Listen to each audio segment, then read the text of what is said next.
Ha avuto luogo presso il comando provinciale della Guardia di Finanza di Agrigento, alla presenza del comandante regionale Sicilia della Guardia di Finanza, generale Riccardo Rapanotti, il passaggio di consegne tra il colonnello Pietro Maggio e il colonnello Rocco Lopane. Il colonnello Pietro Maggio, a distanza di 3 anni dal suo insediamento nel delicato contesto agrigentino, lascia la città dei Templi per assumere un nuovo incarico presso il comando interregionale dell'Italia sud-occidentale di Palermo.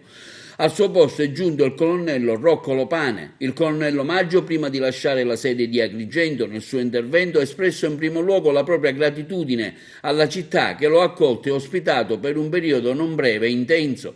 Un sincero ringraziamento ha rivolto all'arcivescovo di Agrigento, al prefetto, alla magistratura, al questore, al comandante dell'Arma dei Carabinieri, Capitaneria di Porto, Polizia Penitenziaria e ai vertici delle altre forze di polizia.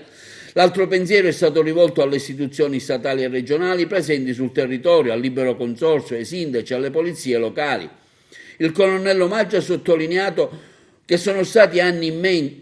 Il colonnello Maggio ha sottolineato che sono stati anni intensi che lo hanno arricchito sia sotto il profilo professionale che umano. Sono stati consolidati i rapporti tra il corpo della Guardia di Finanza e l'autorità di governo, l'autorità giudiziaria e le altre forze dell'ordine con cui si è sempre fatto squadra per affrontare e superare le varie emergenze operative, prima tra tutti l'immigrazione clandestina.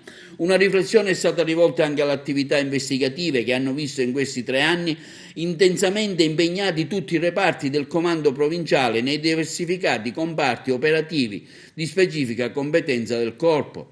Negli ultimi mesi anche le fiamme gialle agrigentine sono state chiamate a fornire il loro contributo nell'affrontare le problematiche connesse all'emergenza Covid-19, con l'attenzione rivolta a contrastare e prevenire odiosi tentativi della criminalità comune organizzata di approfittare della crisi economico-sociale conseguente alle inevitabili misure di contenimento dell'epidemia. Dopo il passaggio di consegne, l'incarico di comandante provinciale è stato assunto dal colonnello Rocco Lopane, proveniente dalla DIA, sezione operativa di Trapani.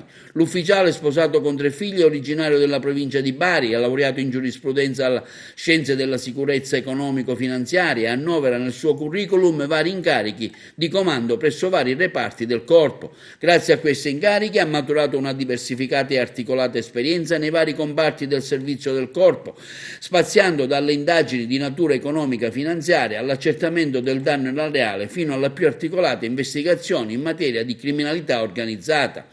Ha sottolineato oggi il colonnello Lopane la sfida più impegnativa che attenderà il corpo anche in questo territorio è quello di assicurare le necessarie condizioni di sicurezza e legalità per consentire, dopo l'emergenza sanitaria del Covid-19, la ripresa e il rilancio dei settori produttivi dell'economia locale.